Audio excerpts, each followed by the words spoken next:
Sun Risers Hyderabad ఆట కాదు సామి, అది వేట. ఎక్కడైతే ఆపేశారో అక్కడ నుండే మొదలు పెట్టారు సన్ రైజర్స్ హైదరాబాద్. అయితే నిన్న జరిగిన రాజస్థాన్ రాయల్స్ తో మ్యాచ్ లో అయితే ఏకంగా 286 రన్స్ అయితే కొట్టడం జరిగింది. జస్ట్ 1 రన్ షాట్ అని చెప్పాలి వాళ్ళ రికార్డ్ ని వాళ్ళే బ్రేక్ చేయడానికి. అయితే ఈ మ్యాచ్ లో చాలా రికార్డ్స్ బ్రేక్ చేశారు సన్ రైజర్స్ హైదరాబాద్. రికార్డులు అంటేనే సన్ రైజర్స్ హైదరాబాద్ గా మారిపోయింది ఐపీఎల్ లో. ఇక రాజస్థాన్ రాయల్స్ నిన్నటి మ్యాచ్ లో అయితే 42 పరుగుల తేడాతో ఓటమి చెందడం జరిగింది. అయితే ముందుగా టాస్ గెలిచిన రాజస్థాన్ రాయల్స్ బౌలింగ్ తీసుకోవడం, బ్యాటింగ్ కి రండి అని సన్ రైజర్స్ ఆహ్వానిస్తే సన్ రైజర్స్ ఊరుకుంటుందా? వాళ్ళ హోమ్ గ్రౌండ్, అందులోనూ వాళ్ళు ఎప్పుడు ఫస్ట్ బ్యాటింగ్ చేస్తుంటారు. అందుకు తగ్గట్టుగానే అక్కి బార్ 300 పార్ అనే విధంగా అయితే బ్యాటింగ్ చేశారు. కానీ 286 రన్స్ అయితే కొట్టడం జరిగింది. ఇటు ఆర్ఆర్ కూడా పర్లేదు అనుకునే చెప్పాలి. ఇనిషియల్ గా వికెట్స్ పడ్డప్పటికీ 240 రన్స్ అయితే కొట్టడం జరిగింది. వాళ్ళ దగ్గర వికెట్స్ కనుక ఉండి ఉంటే మేబీ చేసి ఉండేవారేం. ఇక ఓవరాల్ గా బౌలర్స్ కి అయితే బ్యాడ్ డే అని చెప్పాలి. ఇరు జట్లకి కూడా అంత ఘోరంగా అయితే ఎకానమీ దెబ్బతింది ఈ మ్యాచ్ లో. ఇక ఈ మ్యాచ్ లో ఇషాన్ కిషన్ సెంచరీ సాధించాడు. బెస్ట్ పర్ఫార్మర్ గా నిలిచాడు. ఈ మ్యాచ్ లో బ్యాటింగ్ లో, ఫీల్డింగ్ లో అద్భుతంగా రాణించాడు ఇషాన్ కిషన్. ఇక ఈ మ్యాచ్ అనంతరం ప్రెస్ కాన్ఫరెన్స్ లో మాట్లాడుతూ ఇషాన్ కిషన్ ఈ హోల్ క్రెడిట్ మొత్తం బ్యాట్ కమెంట్స్ కి దక్కుతుందని చెప్పేశాడు. అయితే ప్రతి ఒక్క ప్లేయర్ కి అతను ఇచ్చిన ఫ్రీడమ్, వెళ్లి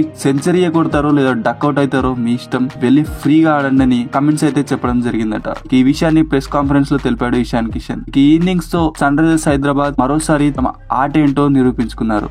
Thank you for watching. Please do subscribe for more cricket updates.